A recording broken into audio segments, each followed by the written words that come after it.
Our story begins at a refuge for orphaned and lost children, where a young child is arriving and is welcomed by the other children. That evening, an old lady tells them one of their favorite folk tales about a young girl named Chia, a story which they've heard 1,000 times before. As she begins, we're transported into the story where it's Chia's birthday and her father Yaku is gifting her a slingshot. The old lady tells us that Chia always feels melancholic on her birthday while her father tries to cheer her up. Joining him in their favorite spot, he teaches her a new skill, a call that reveals hidden secrets and places in the world around them.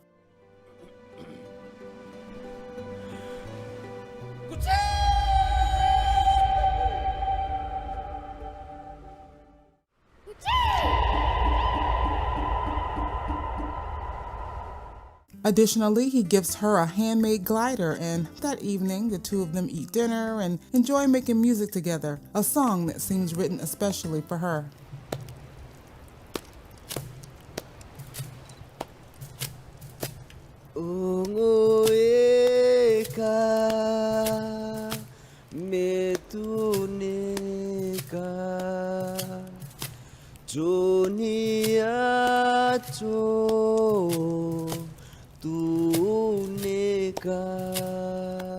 The next day, he tells her that their friend Trey will be visiting. Trey is their only link to the outside world and the one who brings them supplies and food. She is tasked with gathering items for a kotume, a small gift given as a thanks to anyone helping you or hosting you. Once Trey arrives, he gives Chia with a tiare flower, which, when worn behind the right ear, means the wearer's heart is free to be taken. But when placed on the left side, that means she has found love. The trio trade kotumes and then enjoy a song together after dinner.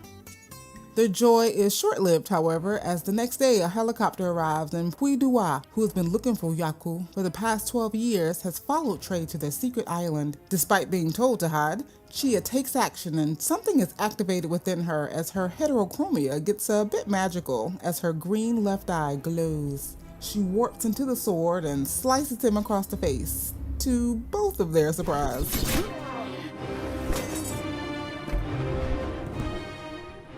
With her father gone, she is taken by Trey to his camp, and she thanks him with a kotume by gathering some pearls from the surrounding ocean, and he then gifts her with a ukulele. After breakfast, Trey tells Chia that he cannot leave his home, but it's not safe for her to remain there with him. He tells her that she must go see Miavora, who has ruled over everything for the past 12 years, and that Puidua, who took her father, is his henchman. Miavora rules from God Nazu, which is a fortress in Amun. Before she leaves in the morning, he teaches her the skill of rock balancing. Rock balancing unlocks the skill of soul melodies, and she can use her ukulele to trigger various events, with her first rock stack teaching her songs to control the time of day. After a good night's rest, he gives her a boat, a compass, and a flashlight, and she's off on her way. She reaches a moon, smartly grabbing a map since she's never been off her home island of Uma, and heads to Ganazul. Ascending to Ganazul appears a bit foreboding, and the secretary is, less than accommodating.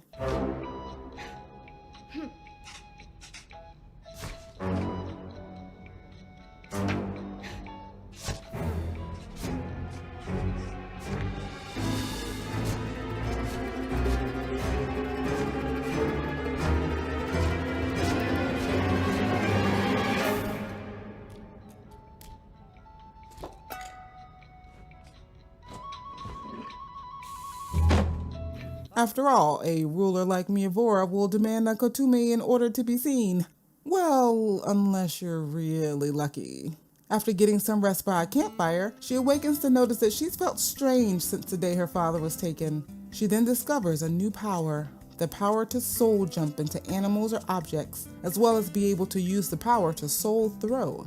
Having practiced her new skill a bit, she reviews the offering list and first needs to acquire a carved wood totem from the Hunami people, so she heads off across the ocean. Chia brings the Hunami chief 3 pearls as a kotume and asks him for the carved totem. In return, he requests that she bring him some white clay from Kwayu, the area between the villages, which the tribe needs for their celebration. He explains that he cannot go get it himself because the Wiiwele people hate them for some unknown reason, even though the Hunami people have nothing against them. She retrieves the white clay and returns to the chief, who then teaches her how to use the clay to paint her face, which she does just in time for the celebration.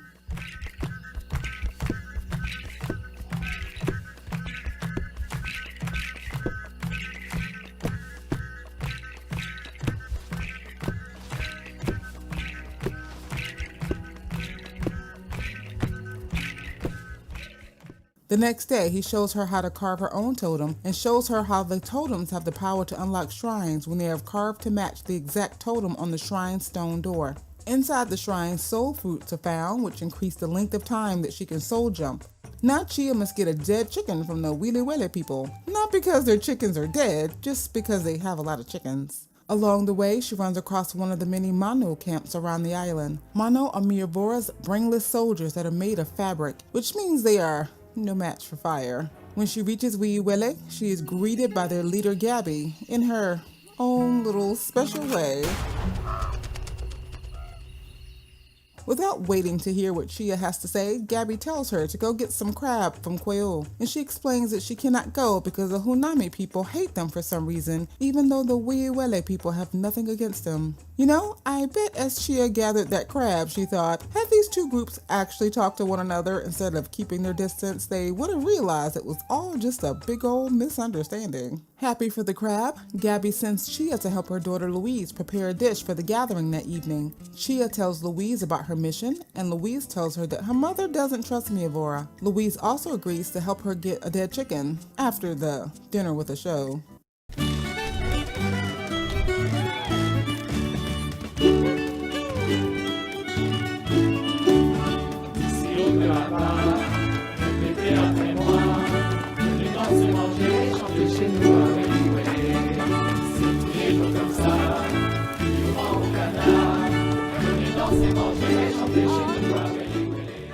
The next morning, Chia is gifted with a key and a treasure map by Gabby, which must lead to something valuable, right?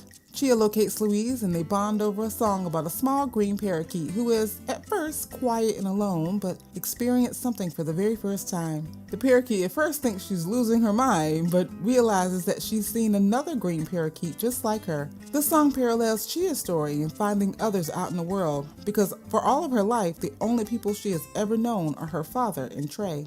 Louise then prepares the dead chicken for her and also gives her a camera to take pictures during her adventures. However, her meeting with Miavora doesn't go quite as she had hoped. It appears that Miavora has a power similar to Chia's, with his right eye being the green powerful one. Oh, and he eats children.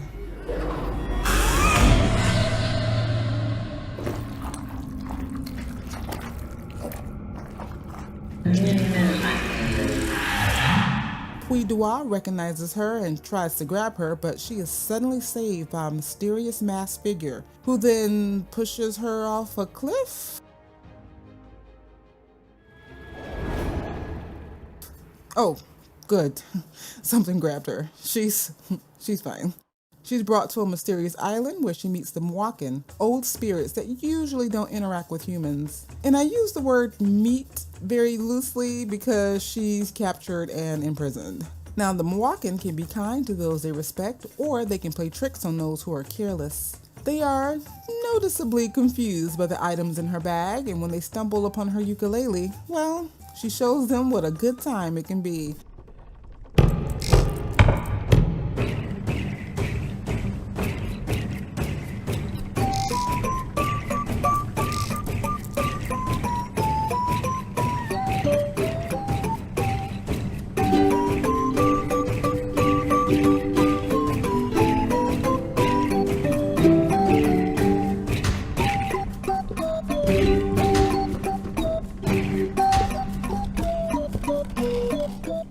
Kaveri, their human friend, introduces herself and then introduces Chia to the Zetowa, a rare creature with knowledge of past, present, and future, which is what saved her from Puidua. Kaveri also has glowing green eyes and uses her power to grow food for the Zetowa. She sends Chia into the banyan tree, the home of the spirits, time, and memories, where Chia is shown a story from the past as she walks through the branches.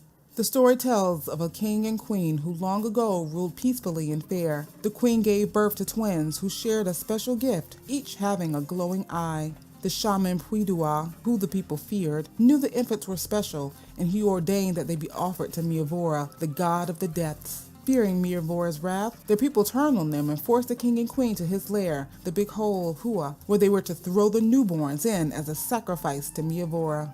Puidua threw the boy into the pit, and as he went to take the girl from the king, a masked figure appeared, and the king was able to escape with his daughter, while the masked figure lost an arm in battle. After getting the power to soul jump into the Moacan and use their ability to throw explosive, Kaveri asks Chia to join her on the beach so someone can meet her. But then Chia is like, yeah, I know, gotta go, bye.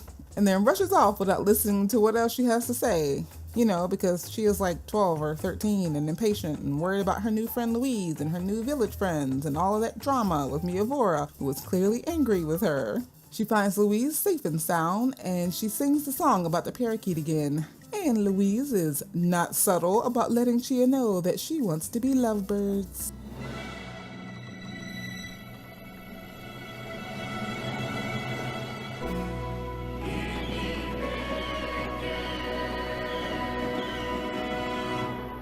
That was totally out of the blue. Their moment is interrupted by Puidua's helicopter, who captures everyone in Wiwele. The masked figure arrives to battle, but Puidua ain't got time for that and hops on the helicopter and takes off. Disheartened, Chia is approached by Yule, a kid whose father is being held captive in Miavora, and he tells her of his plan to disable Miavora's heavily guarded factories to increase their chances of making a deal with the dictator. Chia agrees and they shake on it. Sorta.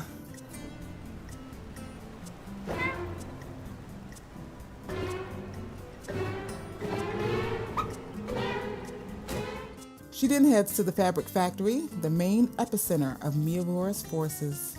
When she makes it to the fabric factory, she sees that her father and other adults have been imprisoned. Yule asks her to take pictures of the factory so that he may know how to sabotage it. He comes up with a plan to clog the chimneys of the fabric factory so that they overheat and stall production. This will allow him to hack into the security and open the hatches once the energy supply is cut. However, the power for the plant is coming from 3 other heavily guarded factories, which Chia is also tasked with shutting down. First, there is the mining factory where he instructs her to blow up the drills. Then there is the lab where she must free a Zituwa that is imprisoned and having its vital energy harvested. And then there is also the slaughterhouse where they are using animals as an energy source and she must destroy the generators. Once the power from all 3 factories have been disabled, she's able to clog the 3 chimneys with the explosive, which disables the security, and Yule unlocks the doors to set the adults free. Unfortunately, Puidua shows up at this very moment to keep them locked in, but when the masked figure shows up yet again, he's pretty annoyed by this point and decides to just blow everyone up instead and be done with this hassle.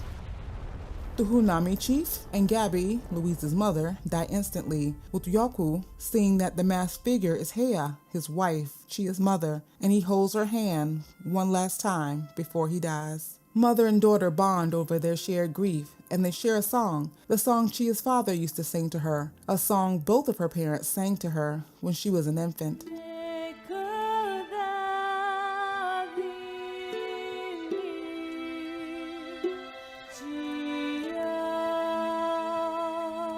Joining her mother and Kaveri on the mysterious island, she notices that Kaveri has no left arm. She returns to the banyan tree to hear the rest of the story that she was much too busy to listen to previously. Miavora is a powerful god who has been feeding off children since the dawn of time, absorbing their life force to remain young and powerful. Long ago, he was turned into a woodworm by a legendary hero with special powers, and he was banished to the bottom of Hua. After being asleep for a long time, he was offered the queen's newborn son by Puidua, and he ate the child, regrowing into a physical form and absorbing the child's power, which he used to lift himself out of Hua. He took over the throne of Ganazu, enslaving and oppressing anyone who stood in his way, and, of course, eating the children. The masked warrior kept the queen safe on an island while the queen was in mourning, and trained her so that she may one day take revenge on Miavora. So now Chia knows the truth, that her brother is the child who was eaten, her father is the king who escaped with her mother is the queen, and Kaveri is the masked warrior who lost her arm in the battle with Puidua. Her mother was trained by Kaveri and has been the one saving Chia all these times. So this is why Chia feels melancholic on her birthday. Although she didn't know she had a twin brother, there was still something in her that knew something was missing. Chia laments that nothing can be done because everyone is dead, but Kaveri tells her that's not exactly true. Chia and her mother approach Miavora and make a deal. She agrees to be eaten in exchange for the release of Trey, who has also been captured. Inside his bowels are all of the children he has eaten, who have not aged since they were consumed and have had their life force stolen. Louise brings forth an infant that she assumes is Chia's brother, given that he has a glowing right eye, evidence of the gift they shared. Needing to get to the heart, she must first disable its electrical forces. First by destroying the eyes watching her from the inside, and then by being stealthy to not be seen by the main eye. After tossing the Bukan into the heart, Miyavora starts to feel not so good.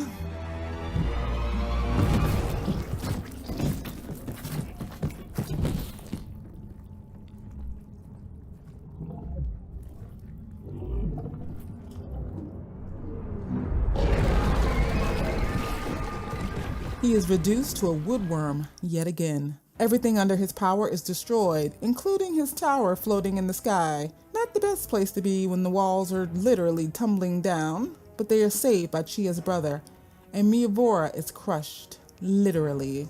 Her brother is then snatched from Louise's arms by Puede Decime. He slices the baby with the sword and tosses him back to the astonished crowd. Chia takes control of the sword, cuts off his hand, gives him a quick FU, only to learn that her brother is dead. Trey, who secretly also has a power, transfers his remaining life force into the infant, and he dies. A life for a life. All is restored and everyone returns to their rightful place. Hea and her son on the throne, Yule reunited with his father, and Chia's home being turned into a refuge for orphan children that we saw at the start of the game. We also learned that the old woman narrating the story is Louise, and she joins an older Chia who's watching over the graves of all of those who have gone before them. And together they call out one last time.